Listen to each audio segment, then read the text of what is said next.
Hey guys, assalamu alaikum. This is Ramesh Halader and welcome to my another vlog. তো আজকের ব্লগে আমি বলতে চাই যে বাংলাদেশ একটি গণতান্ত্রিক প্রক্রিয়ায় দেশ হতে চাচ্ছে, রাইট?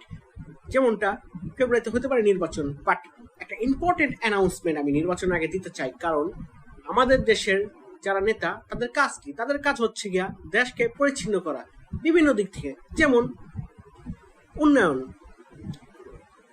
অথবা মানবিক, সামাজিক, অর্থনৈতিক, রাজনৈতিক সব দিক থেকেই একটি দায়িত্ববান নেতার কাজ হচ্ছে পরিষ্কার রাখা।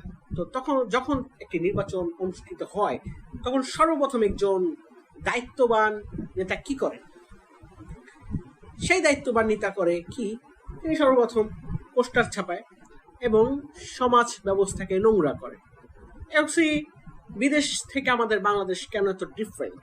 আপনি যদি দেখেন বাংলাদেশের পরিস্থিতিতে সব জায়গায় শুধু তার তার তার, আর বিদেশে আপনি এটা কখনোই দেখবেন না। তারা সবসময় মাটির নিচ থেকে তার নেওয়া আশা করেন।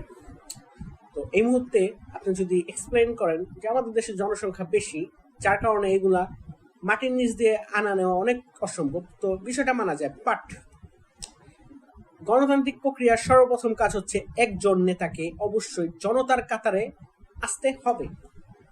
এটা হচ্ছে গিয়ে প্রথম ধাপ।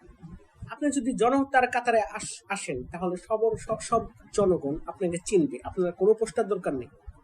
আপনার আপনার যে মার্কা, এটাও জনগণ জানবে আপনি কোন মার্কায় দাঁড়াইছেন, এবং সে মার্কাতেই জনগণ ভোট দিবে, কারণ আপনি জনগণের নেতা, আপনি জনগণের প্রতিনিধি, আপনি জনগণের হয়ে কথা বলছেন। পোস্টার ব্যবস্থাকে বিলুপ্ত করা হোক, পোস্টার ব্যবস্থার দরকার নেই। জনগণ, আপনি যদি জনগণের প্রতিনিধি হন তাহলে অবশ্যই জনগণ আপনাকে চিনবে এবং আপনাকে জনগণের কাতারে থাকতে হবে।